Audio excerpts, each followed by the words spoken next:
Shabbat Shalom. I'm Cantor David Proser from Kempsville Conservative Synagogue, Kehillat Bet HaMidrash. And this is our Torah portion reading for the Shabbat of Saturday, June 12, 2021, corresponding to the Hebrew date, the 2nd of Tammuz in the year 5781.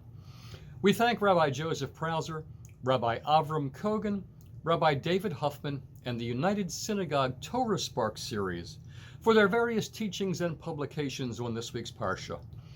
This Shabbat, June 12th, we read the Parsha of Korach in the book of Bamidbar.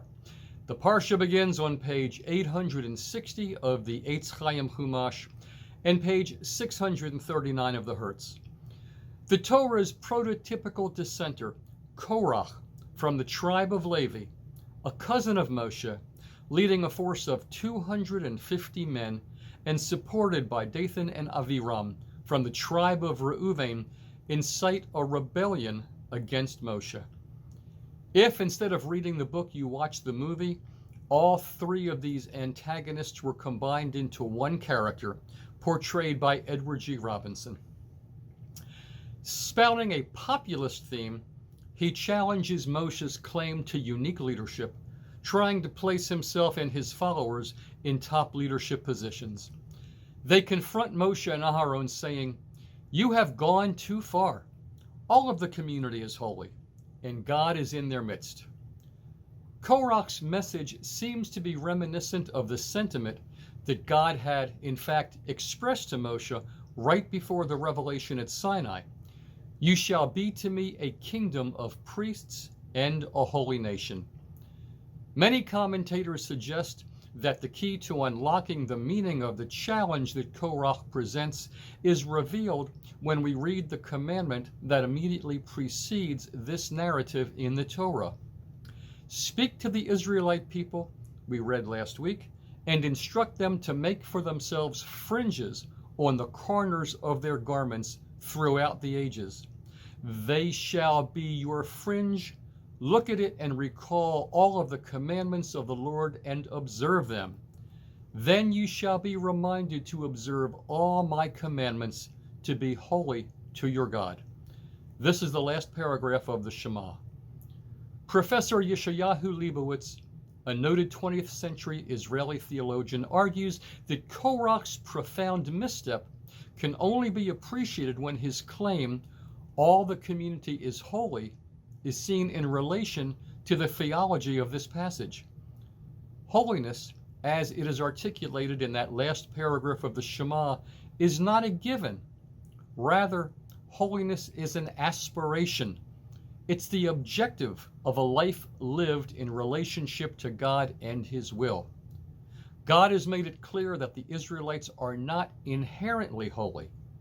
A path is set before them. Mitzvot are commanded. If people choose to follow this path, then and only then will they bring holiness into their lives. Holiness for Korach is not an aspiration, but an intrinsic quality. That is Korach's heresy. Never in the Torah are the Jewish people equated with holiness. Instead, they are given the possibility of holiness. Kedoshim tihiyu. You shall be holy. Holiness is always a goal, never a fact. Getting back to the narrative, Moshe challenges his detractors to a cultic confrontation. Both the rebels and Aharon are to bring offerings of incense on fire pans. Moshe explains that the man whom the Lord chooses, he shall be the Holy One. After Korach gathers the community to witness the decisive event, a frustrated God threatens to destroy the entire nation. Moshe again intervenes, praying, "God, source of the breath of all flesh, when one man sins, will you be wrathful with the whole community?" God relents, ordering Moshe to instruct the Israelites to distance themselves from Korach's band. In accordance with Moshe's explicit warning, the earth opens up and swallows Korach, his ringleaders, and their households. Fire consumes the rebels offering the incense, and the horrified and panicked community of Israel flees in fear. Eleazar, son of Aharon, collects the fire pans that the rebels had used from among the charred remains. Even though unauthorized, they are now deemed sacred. Although their incense had not been accepted by God, these pans still had been sanctified so that they could not be simply discarded. The pans are to be used to cover the altar as a reminder of the terrible consequences of this or of similar uprisings.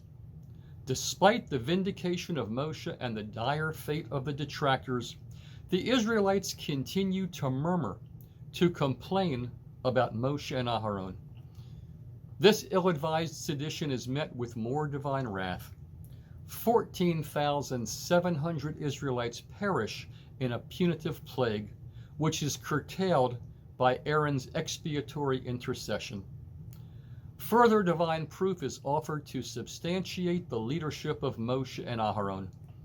12 staffs are provided, each inscribed with the name of a tribal chieftain. One staff is inscribed with Aharon's name. They're left in the Mishkan overnight. Aharon's staff miraculously sprouts, produces blossoms, and bears almonds.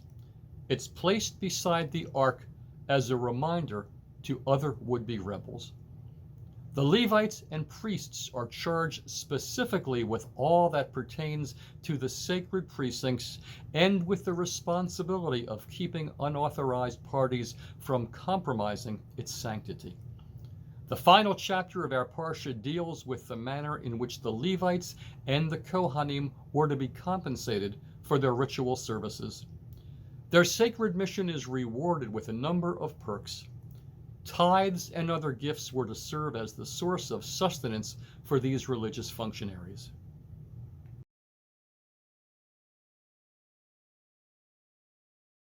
The Haftorah for this Shabbat is from the book of 1 Samuel, verses 11:14 to 12:22, beginning on page 877 of the Eitz Chaim Chumash and page 649 of the Hertz.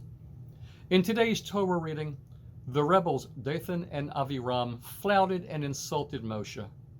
In response, Moshe defends himself to God. In the Haftorah, Samuel also has to defend his conduct before the people after they reject his leadership in favor of the appointment of a king. Both leaders epitomize their role in terms of justice and respect for the property of others. The Parsha and the Haftorah both underscore the ideal common denominator between Moshe and Samuel: selfless service on behalf of justice and a commitment to righteousness in societal affairs. The Haftorah marks the end of the period of the chieftains, the judges, and the onset of the rule of kings. Samuel bridges these two periods. Samuel was born a prophet-like figure who judges the people, and also the one who is divinely empowered to anoint a monarch. Initially, he refuses to go along with the people's request for a king. This was not from any political consideration. Rather, for Samuel, the shift from theocracy to monarchy was a betrayal of God and divine rule. Only God's support for the people's request changed his mind. Samuel continued to believe that the nation's request for a king was a betrayal of God's ongoing care. Nevertheless, he eventually reassures them that the Lord will never abandon his people, seeing that the Lord undertook to make you his people. The Haftorah ends with this message of hope. Shabbat Shalom, good Shabbos. Thank you for watching. Please subscribe, like, hit the notification bell so you know when we post new content, and feel free to leave comments below. Shabbat Shalom.